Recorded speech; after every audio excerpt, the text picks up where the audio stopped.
வணக்கம். Chockalingam Palaniappan, director பிரக்லா wealth private limited. இன்னைக்கு வந்து ஜனவரி 27, 2025 திங்கட்கிழமை, வாரத்தின் முதல் நாள்.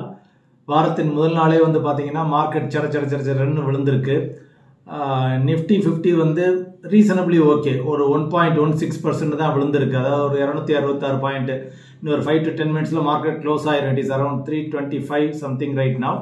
ஸோ நிஃப்டி 50 வந்து அரௌண்ட் ஒரு 266 பாயிண்ட்ஸ் சோஃபார் விழுந்திருக்கு. அரௌண்ட் ஒரு 22,800 அந்த ரேஞ்சில் இருக்குது. ஆனால் எங்கே அதிகமான அடி அப்படின்னு வந்து பார்த்தீங்கன்னா small cap and mid cap இண்டெக்ஸில் தான். நிஃப்டி ஸ்மால் கேப் 250 இண்டெக்ஸ் வந்து கிட்டத்தட்ட ஒரு 4%, to be exact right now 3.7%, around ஒரு 580 பாயிண்ட்ஸ் விழுந்திருக்கு. அதே சமயத்தில் நிஃப்டி மிட் கேப் அதுவும் ஒரு அரௌண்ட் 560 570 பாயிண்ட்ஸ் விழுந்திருக்கு. பர்சன்டேஜ் வைஸ் 2.8% விழுந்திருக்கு. ஸோ லார்ஜ் கேப்பை விட mid cap and small gap 3 times 4 times விழுந்திருக்கு. Sensex again it's a large cap, ஒரு 1.07%, ஒரு 800 பாயிண்ட் விழுந்திருக்கு. 800 பாயிண்ட், அரௌண்ட் 75,000 அப்படிங்கிற ரேஞ்சில் இருக்கு. இதுக்கெல்லாம் காரணம் என்ன, நம்ம எல்லாருக்கும் பல இது தெரியும். பட் 1-2 நியூ ஐட்டம்ஸ் வந்திருக்கு ரீசன் மார்க்கெட் ஃபாலுக்கு.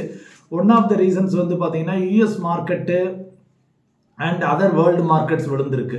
ரீசன் என்ன அப்படின்னு வந்து பார்த்தீங்கன்னா, நஸ்டாக் 100ங்கிறது வந்து technology index, full and full technology தான். அமெரிக்காவில் technology stocks like Microsoft, Apple, இது மாதிரி ஐட்டங்கள் பூராவுமே, கூகுள், இதெல்லாம் அந்த இண்டெக்ஸில் வருது. ஸோ டெக்னாலஜி வந்து கிட்டத்தட்ட ஒரு 1.9% விழுந்திருக்கு. S&P 500 1% தான் விழுந்திருக்கு. டெக்னாலஜியே இவ்வளவு விழுந்திருக்கு. அதை வச்சு ஜப்பான் விழுந்திருக்கு, அமெரிக்கா விழுந்திருக்குங்கிறதுனால. ஏன்னா அந்த டெக்னாலஜி நிறுவனங்களுக்கு இப்போ ஜப்பானில் இருந்தாலும் நிறைய ஏற்றுமதி ஆகுது. ஸோ சர்டன் எலக்ட்ரானிக் காம்பனன்ட்ஸ் எல்லாம், அதனால ஜப்பான் மார்க்கெட் பயங்கர அடி. ஸோ நஸ்டாக் மார்க்கெட் ஏன் இவ்வளவு ஹெவியாக விழுந்திருக்கு அப்படின்னு வந்து பார்த்தீங்கன்னா லிட்டில் லாங் ஆன்சர். ஸோ மெயினாக வந்து சைனீஸ் கம்பெனி ஒன்று டீப் சீக் அப்படின்னு சொன்ன, DEEPSEEK, டீப் சீக்னு நீங்கள் வெப்சைட்டில் டைப் பண்ணி பாருங்கள். ஸோ இந்த டீப் சீக்குங்கிற கம்பெனி வந்து வெறும் ஒரு $5-6 மில்லியன் அளவில் தான் செலவழிச்சிருக்காங்க. அப்ராக்சிமேட்லி ஒரு 48-50 கோடின்னு வச்சுக்கோங்க. அந்த 48-50 கோடி செலவழித்து லாஸ்ட் 2 monthsல வந்து அமெரிக்காவில் இருக்கக்கூடிய அனைத்து நிறுவனங்களையும் ஆர்டிஃபிஷியல் இன்டெலிஜென்ஸில் வீழ்த்தக்கூடிய அளவுக்கு டாப் லெவலில் வந்திருக்காங்க அப்படின்னு ப்ரிலிமினரி டெஸ்ட் வந்து வெளிவந்திருக்கு. ஸோ இப்போ சாட் ஜிபிடின்னு இருக்குது, அமெரிக்காவில் ரொம்ப பாப்புலர். அதுக்கப்புறம் கூகுள் வந்து ஜெமினின்னு டெவலப் பண்ணுறாங்க, வாட்ஸ்அப் டெவலப் பண்ணுறாங்க. ஸோ இப்போ இவங்க ஒவ்வொருத்தர் டெவலப் பண்ணுறதுக்கு காஸ்ட்டு வந்து பார்த்தீங்கன்னா அவங்க போடுற பட்ஜெட் வந்து 40,000 கோடி, 50,000 கோடி. ஸோ கூகுள்லாம் வந்து பட்ஜெட் $15 பில்லியன் அலோகேட் பண்ணியிருக்காங்க, 120,000 கோடி. இது மாதிரி ஆயிரக்கணக்கான கோடிகளில் அவங்க பட்ஜெட் அலோகேட் பண்ணிக்கிட்டு இருக்கக்கூடிய ஐட்டத்தை வந்து பல வருஷங்களாக பண்ணிக்கிட்டு இருக்கக்கூடிய ஐட்டத்தை சைனீஸ் கம்பெனி வந்து 2 மாதத்தில் வெறும் 48-50 கோடி ரூபாய் செலவழித்து அவங்கள விட சுப்பீரியராக technology, artificial intelligence technology develop பண்ணியிருக்காங்க. ஸோ இந்த நியூஸ் வரவும், நல்ல பெர்ஃபார்மன்ஸ் சூப்பராக இருக்குங்கிற நியூஸ் வரவும் அமெரிக்கன் டெக்னாலஜி ஸ்டாக்ஸ் பூரா அப்படியே சரன்னு விழுகுது. ஸோ அதுதான் ரீசன். ஸோ அமெரிக்காவில் அது one of the reason. So அங்கே டெக்னாலஜி ஸ்டாக்ஸ் பூரா விழுகுது. அதனால ஜப்பானீஸ் ஸ்டாக்ஸ் விழுகுது. ஏன்னா இங்கே காம்பனண்ட், அந்த NVIDIA போன்ற நிறுவனங்களுக்கு வந்து காம்பனண்ட் சப்ளை பண்ணுறது ஜப்பானீஸ் கம்பெனிஸ் நிறுவனங்கள். ஸோ அவங்க ஜப்பானீஸ் ஸ்டாக்ஸ் எல்லாம் விழுகுது. ஸோ இது மாதிரி வேர்ல்டு ஓவர் போய்கிட்டு இருக்கு. Ultimately we have to know, but this is the news.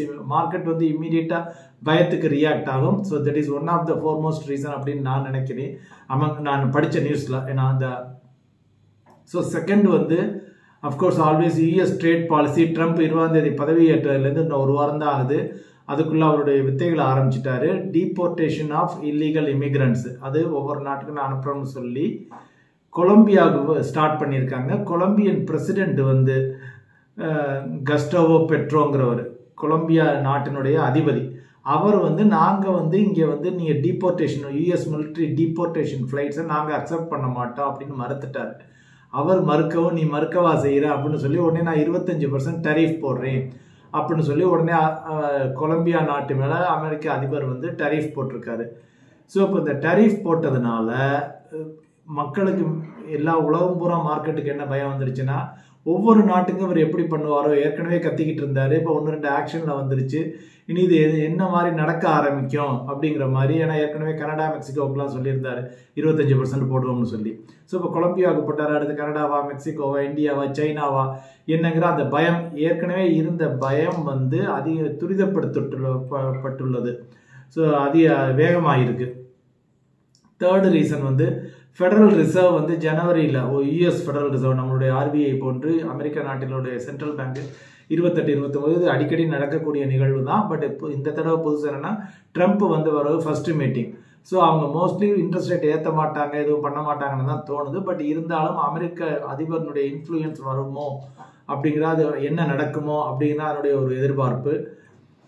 Fourth வந்து பார்த்தீங்கன்னா இந்தியாவில் நம்ம நாட்டில் ஓன் வந்து இன்னும் பட்ஜெட் பிப்ரவரி 1ஆம் தேதி சமர்ப்பிக்கப்பட உள்ளது.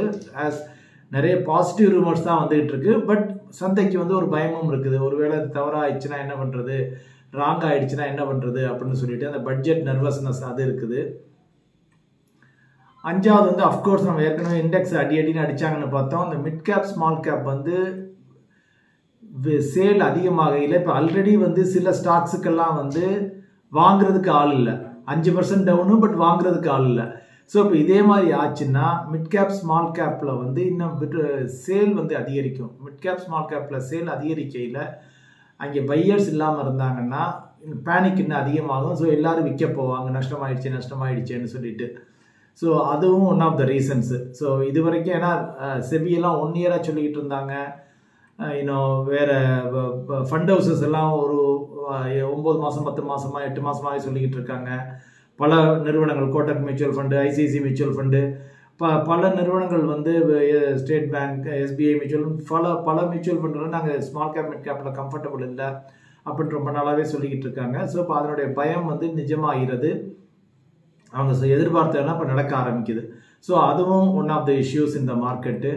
அஃப்கோர்ஸ் கொஞ்ச நாளாகவே 2-3 மாதமாகவே பார்த்துட்டு இருக்கோம். ஜனவரி மாதம் மிக அதிகமாக பணம் வெளியில் சென்றுள்ளது. ஃபாரின் இன்ஸ்டிடியூஷனல் இன்வெஸ்டர்ஸ் இங்கே விற்றுட்டு ஆயிரக்கணக்கான கோடியில் வெளியில் எடுத்துகிட்டு போயிருக்காங்க. தென் வீக் ரிசல்ட்ஸ், கார்பரேட் ரிசல்ட்ஸு, இது எல்லாம் தான் ரீசன். ஸோ இது எல்லாம் ரீசன். இது போன்ற நர்வஸ்னஸ் உள்ள பீரியடில் தான் ஒரு மியூச்சுவல் ஃபண்டு டிஸ்ட்ரிபியூட்டரோ அல்லது ஒரு அட்வைசரோ உங்களுக்கு வந்து ரொம்ப ஹெல்ப்ஃபுல்லாக இருப்பாங்க. ஏன்னா இது மாதிரி நர்வஸ்னஸ் மார்க்கெட்ஸில் வரும். கடந்த 4 வருடங்களாக கொரோனாவிலேருந்து அதுக்கப்புறம் வந்து புதுசாக மார்க்கெட்டுக்குள்ளே நுழைஞ்சவங்க யாரும் டவுன்ஃபாலை பார்க்கல. ஸோ இப்போ அவங்க வந்து இதை மேனேஜ் பண்ணுறது வந்து இப்போ அவங்களுக்கு வந்து கொஞ்சம் நர்வஸ்னஸ் அதிகமாக இருக்கும், சிரமமாக இருக்கும், பயப்படுவாங்க. ஸோ இது போன்ற தருணங்களில் தான் advisers come handy. Anyway, having said that, long term Outlook for India is good, nothing to worry. Still, as a country, we are here to stay. No major issues, local economy, all those things. பல outside நிகழ்வுகளால் இந்தியாவும் பாதிக்கப்படுது. Of course இந்தியாவில் கொஞ்சம் corporate results ஸ்லோவாக இருக்குது. Of course இந்தியாவில் இந்த பணத்தை விற்றுட்டு வெளிநாட்டவர்கள் பணத்தை எடுத்துகிட்டு போகிறாங்க. ஆல் தீஸ் திங்ஸ் ஆர் இந்த நார்மல் கோர்ஸ் ஒன்லி, அப்நார்மல்னு நான் சொல்ல முடியாது. But having said that, be cautious with your investments, டிசிப்ளின்டாக இருங்க, ரொம்ப ஆசைப்படாதீங்க, ரிட்டர்ன் எக்ஸ்பெக்டேஷன்ஸை ரீசனபிளாக வச்சுக்கோங்க. நன்றி. மற்றொரு முறை இன்னொரு வீடியோவில் உங்களை சந்திக்கிறேன்.